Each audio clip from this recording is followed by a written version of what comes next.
এই মুহূর্তে সবচেয়ে বড় খবর এইচডি লাইভ 24/7 এ এবং নিবিসিংহ যতনি সেলাই কখতুমা এইচডি লাইভ 24/7 इस वक्त की सबसे बड़ी खबर Breaking news now on HD Live 24/7.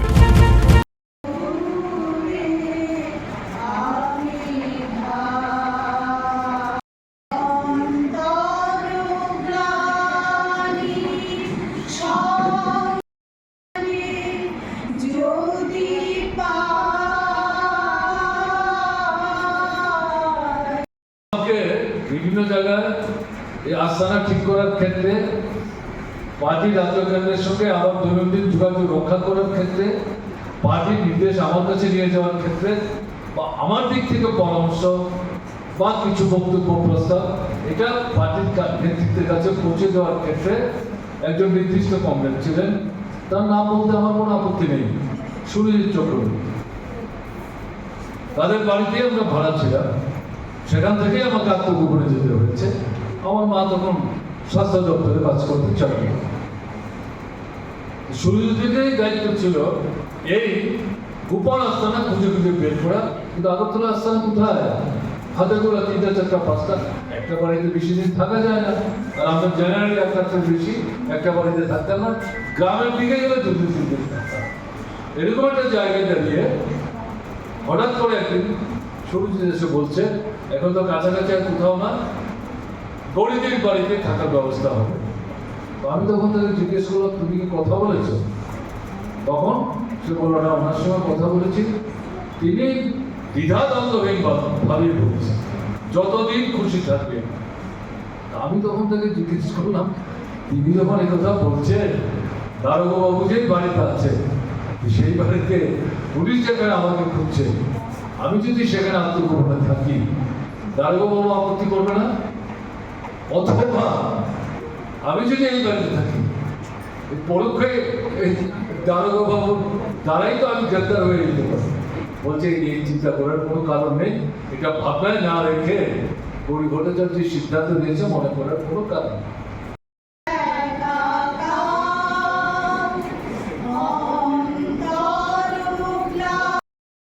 ভট্টাচার্যের স্ত্রী হিসাবে তার এই জয়টা নিশ্চিত করার ক্ষেত্রে সাহায্য করবে।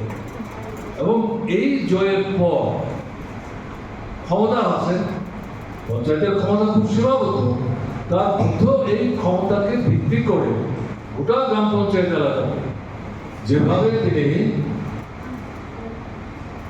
বিচারণ করে গরিব নিম্নবিত্ত পেছনে অংশের মানুষ, যার ধর্ম বর্ণ সম্প্রদায় নির্বিশেষে তাদের পাশে দাঁড়িয়ে তাদেরকে সাহায্য করার চেষ্টা করেছেন, তার মধ্য দিয়ে কিন্তু ধীরে ধীরে গৌরী ভট্টাচার্য হয়ে উঠেছে।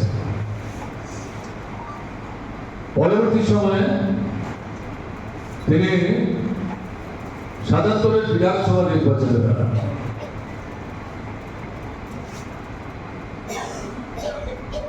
বামপন্থী ফ্রন্টের প্রার্থী হিসেবে জয়যুক্ত হন। এবং তখন কিছু কিছু অভিযোগ আমরা শুনতাম, গৌরী ভট্টাচার্যের বাড়িতে সার্টিফিকেটের জন্য গেলেন, গৌরী ভট্টাচার্যকে তো সার্টিফিকেট লিখতে দেওয়া হয় না, সার্টিফিকেট তো লিখছেন বিশ্বনাথ বাবু, গৌরী ভট্টাচার্য শুধু স্বাক্ষর করছেন। এবং অনেকেই সার্টিফিকেট আনতে গিয়ে ব্যর্থ অনুরোধ হয়ে শেষ পর্যন্ত সার্টিফিকেট ছাড়া বাড়ি থেকে ফিরে আসতে বাধ্য হতেন। বর্তমানে আমাদের পার্টি অফিস, কানুগুজ আমাদের পার্টি লোকাল কমিটির সেক্রেটারি, ভানুগুজ সদর মহকুমা কমিটির সেক্রেটারি, সদরগড়ে তখন বিরাট, আগরতলা লোকাল এটাও বিরাট বড়। তখন এই অভিযোগগুলো শোনার পর আমরা তথ্য তলাশি করার চেষ্টা করলাম। উনি তো কারো প্রয়োজনে সার্টিফিকেটটা খুব গুরুত্বপূর্ণ, তারা এই সার্টিফিকেট পেতেই পারেন, তাদেরকে সার্টিফিকেট না দিয়ে বাড়ি থেকে চলে যেতে বলবেন, এটা তো হতে পারে না। তারপরে খোঁজখবর আমরা করতে শুরু করলাম, গৌরী ভট্টাচার্যের সাথে কথা বললাম। তখন সঠিক তথ্যটা আমাদের সামনে আসলো। বিশেষ করে আপনার ইনকাম সার্টিফিকেট, এই সার্টিফিকেটটা আনতে গিয়ে নিজেদের জায়গায় জমি লুকিয়ে রাখতো, বলতো না সবটা, আয় উপার্জন সবটা সঠিকভাবে বলতো না। বিশ্বনাথ বাবু পাশে বসে থাকতেন, খুঁটিয়ে খুঁটিয়ে জিজ্ঞেস করে তথ্যগুলি সংগ্রহ করতেন। তাতে যেখানে তার মনে হয়েছে অসত্য তথ্য দিচ্ছে এবং যেই অঙ্কের টাকা সার্টিফিকেট চাইছে, এই সার্টিফিকেট দিলে এটা অসত্য সার্টিফিকেট দেওয়া হবে এবং এটা বিধায়িকার দিক থেকে, নৈতিক দিক থেকে সঠিক হবে না। এরকম ক্ষেত্রে 10 জনের মধ্যে 2 জন 4 জন মাঝে মধ্যেই পেতেন না, তারা পেতেন, তাদেরকে তিনি নিরুৎসাহিত করতেন না। আপনি যেই টাকার সার্টিফিকেট চাইছেন, ইকোনমিক সার্টিফিকেট চাইছেন, সেই সার্টিফিকেট আপনাকে দেওয়া যাবে না। তাতে আমাদের ধারণার মধ্যে যে অস্পষ্টতা তৈরি হয়েছিল সেটা দূর হতে সাহায্য করেছে এবং সাংগঠনিক কাজের সাথে প্রত্যক্ষ পরোক্ষভাবে যুক্ত থেকে আজকে জটিল পরিস্থিতির মধ্যেও গণ আন্দোলনে মহিলাদের অংশগ্রহণের প্রশ্নটা বিবেচনায় রেখে মহিলারা যাতে গুরুত্বপূর্ণ ভূমিকা নিতে পারে, এই কাজ যারা সংগঠিত করছেন, এরকম অনেকেই আজকে আপনারা এখানে উপস্থিত হয়েছেন। মঞ্চে নারী আন্দোলনের অন্যান্য নেতৃত্বরা আছেন। আপনাদের সবাইকে আন্তরিকভাবে প্রীতি এবং শুভেচ্ছা জানাচ্ছি। প্রয়াতা গৌরী ভট্টাচার্যের স্মৃতির প্রতি আমি আমার অন্তরের অন্তঃস্থল থেকে গভীর শ্রদ্ধা নিবেদন করছি। তার একমাত্র পুত্র, 2 কন্যা এবং পরিবারের অন্যান্য সদস্যরা যারা আছেন, তাদের প্রত্যেকের প্রতি আন্তরিক সমবেদনা জ্ঞাপন করছি। আপনারা দীর্ঘক্ষণ 2 জন বক্তার কথা আপনারা শুনেছেন। বিশেষ করে গৌরী ভট্টাচার্যের একমাত্র পুত্র, আমি প্রস্তুত ছিলাম না, বলতে আমার বাধা নেই, এত সুন্দরভাবে রাজনৈতিক দৃষ্টিকোণ থেকে সম্পূর্ণ সচেতন থেকে মায়ের স্মৃতি সংক্ষিপ্ত পরিসরে উল্লেখ করার মধ্য দিয়ে তার নিজের যে অনুভব, অভিব্যক্তি, সে ব্যাখ্যা করার চেষ্টা করেছে। প্রথম আমি কোন অনুষ্ঠানে তার বক্তৃতা শোনবার সুযোগ পেলাম।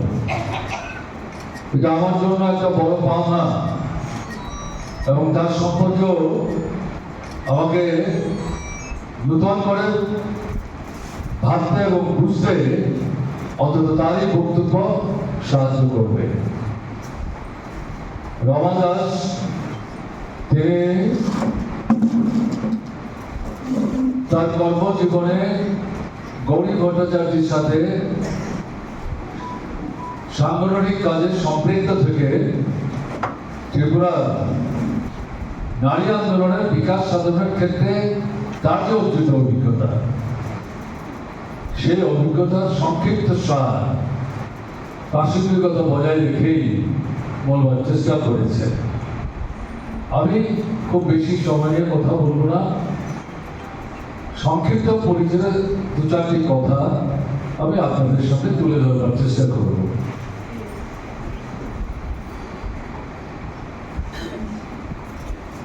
গৌরী ভট্টাচার্যের নাম শুনেছি, সামনাসামনি দেখি। আমি যখন ছাত্র আন্দোলন করি, ভিত্তিটা কি, একজন মহিলা তিনি গ্রাম পঞ্চায়েতের প্রধান হিসাবে হাততলা ভোটে নির্বাচিত হয়েছে।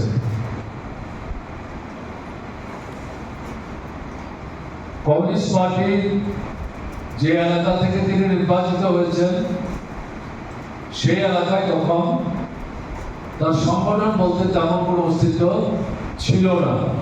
তার থেকে মনে হয়েছে বিশ্বনাথ ভট্টাচার্যের স্ত্রী যেই বাড়িটিতে তারা এখন আছেন সেখান থেকেই সেই সময় তিনি সাইকেল করে যাতায়াত করতেন। তাকে আগরতলা শহরে বিশেষ করে আমাদের রিক্সা শ্রমিক যারা চালক যারা তারা ভীষণ ভয় পেতেন, মানে সমীহ করতেন।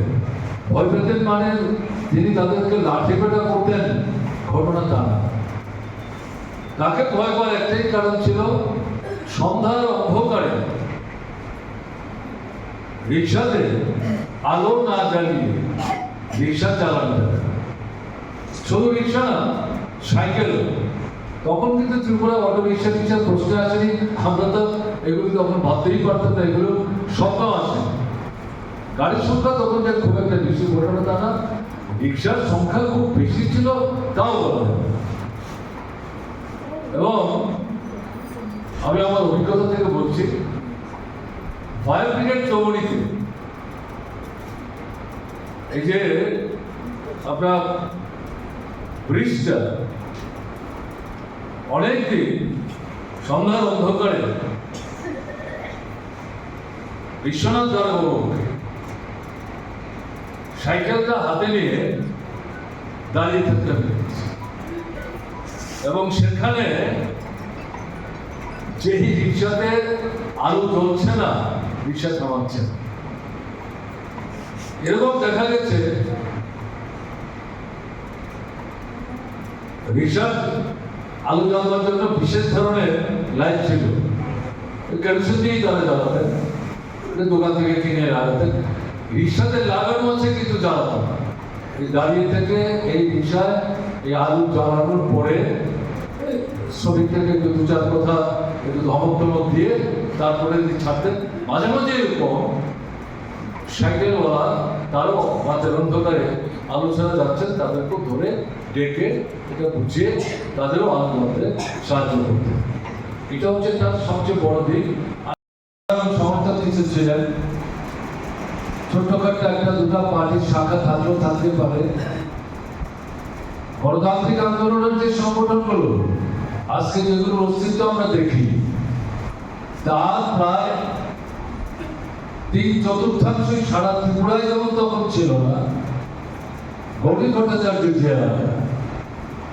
যে এলাকা থেকে তিনি একজন মহিলা হিসেবে পঞ্চায়েতের প্রধান নির্বাচিত হয়েছিলেন, সেই এলাকাতে এই সংগঠনগুলির তেমন কোনো অস্তিত্ব ছিল না। সেই সময়ে গৌরী ভট্টাচার্যের নাম ছড়িয়ে পড়তে শুরু করে। দুর্ধর্ষ কংগ্রেস হাততোলা ভোটের নামে গ্রামের যারা দল, কংগ্রেসেরই যারা পৃষ্ঠপোষক, তারাই কংগ্রেসকে গ্রামে রক্ষণাবেক্ষণ করে। তাদের পছন্দের লোকরাই তাদের উপস্থিতিতে যারা হাত তুলে ভোট দিতে আসেন, ইচ্ছার বিরুদ্ধ তাদেরকে ভোট দিতে বাধ্য হতে। এরকম পরিস্থিতিতে প্রগতিশীল ভাবনা চিন্তার অধিকারী গৌরী ভট্টাচার্যের মতো একজন মহিলা প্রধান হয়েছেন, এটা সেই সময়ে সাধারণ একটা বিষয় ছিল না। আজকে হয়তো যারা এই সময় উপস্থিত হয়ে কথাবার্তা শুনছেন, তাদের অন্তত আমি বলবো 3/4 নূতন, 1/4 যারা পুরনো, সেই সময় থেকে কাজ করতে অভ্যস্ত, তারা সেদিন গৌরী ভট্টাচার্যের এই যে জয়, তার গুরুত্ব এবং তাৎপর্য অনেক বেশি গভীরভাবে উপলব্ধি করেছিলেন যে একটা পরিবর্তনের হাওয়া হয়, বইবার সম্ভাবনা এখানে তৈরি হচ্ছে। আমি কথাটা বললাম যে নাম জানতাম, চেহারা চিনে নেই, কিন্তু তারপর থেকেই তার পরিচিতি সেখানে বাড়তে থাকে এবং আরেকটা পরিচয়ে তিনি পরিচিত ছিলেন, বিশ্বনাথ দারোগার স্ত্রী। স্বাভাবিক কারণেই আমার মধ্যে একটা প্রশ্ন সৃষ্টি হলো, এই ভদ্রলোককে দারোগার স্ত্রী প্রগতিশীল আন্দোলন অনুসরণ করে কমিউনিস্টের নৈতিক সমর্থনের উপর ভিত্তিতে পঞ্চায়েত নির্বাচনে জয়যুক্ত হয়ে প্রধান হলেন। তাহলে দারোগাবাবু কিরকম দারোগাবু? এই দারোগাবাবু সম্পর্কে না বললে গৌরী ভট্টাচার্য সম্পর্কে বলা সম্পূর্ণ হবে না। তাকে বাদ দিয়ে যদি কেউ গৌরী ভট্টাচার্যকে আলোচনা করার চেষ্টা করেন, এটা হবে গৌরী ভট্টাচার্য সম্পর্কে আর্ধেক আলোচনা। বিশ্বনাথ বাবুকে বাদ দিয়ে গৌরী ভট্টাচার্য না। আমি পরবর্তী সময়ে তার এবং তার পরিবারের সান্নিধ্যে যখন আসবার সুযোগ পেলাম, এলাকার মানুষের মধ্যে যখন আমার জানতে একটা সুযোগ ঘটল, তখন এই সত্যটি কিন্তু আমি হারে হারে উপলব্ধি করতে সক্ষম হয়েছি। আমার তখন মনে হয়েছে এই যে তিনি প্রথম হাত তোলা ভোটে মহিলা হিসেবে এলাকায়